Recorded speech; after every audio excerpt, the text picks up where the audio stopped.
Hi. If you're riding your electric scooter on the road or in bicycle lanes, pretty soon you're going to need to get yourself a rear view mirror. I bought several before I found one that actually works, and so I thought I'd share with you what to look for and what to avoid when it comes to buying mirrors for your scooter. So the first one I bought was this type. Now it looks great, but unfortunately it's not very functional. See, the mirror clamps onto your handlebar just inboard of your grips, and the combined length of the swing arm plus the mirror itself is only about as wide as the actual grips. So that means when you look in the mirror, all you can see is your torso or your arms. So it's really not much use at all, and I pretty much had to throw it away. Now the second one that I bought was this style here, and this is an improvement on that one. It still clamps onto the handlebar inboard of the grips, but you can see it's got this nice long flexible shaft here, and that's long enough that you can actually get the mirror to extend out beyond the handlebar and beyond your body.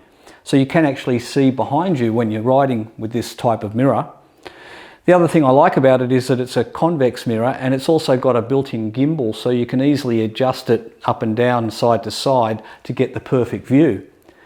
So that's all well and good while you're standing still, but as soon as you hit any uneven ground, this thing just keeps bouncing because it's a flexible shaft.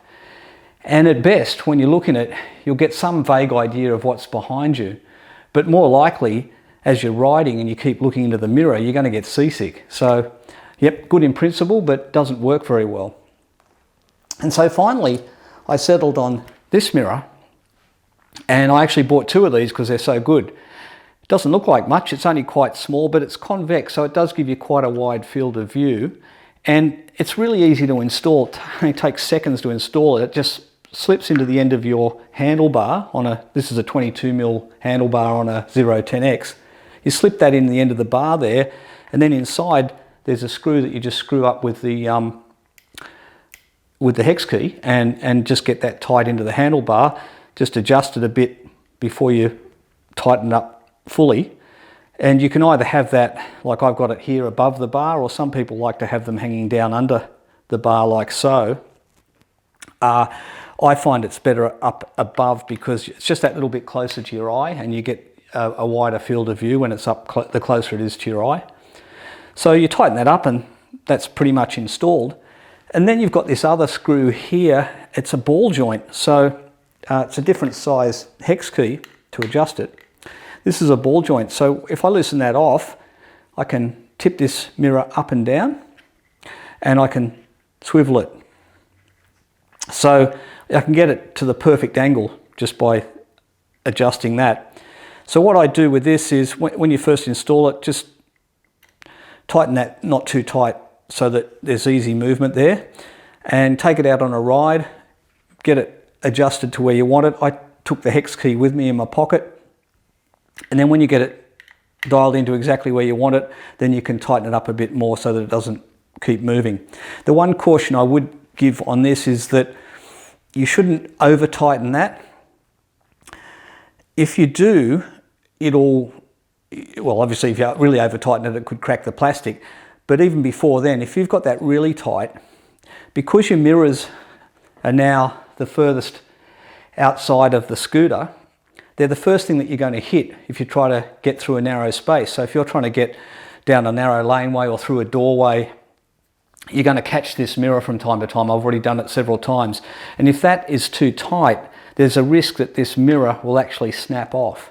So my recommendation is that you tighten it only as much as you need to stop it from, coming out of alignment when you're riding, but not so tight that it can't move if it gets bumped like that.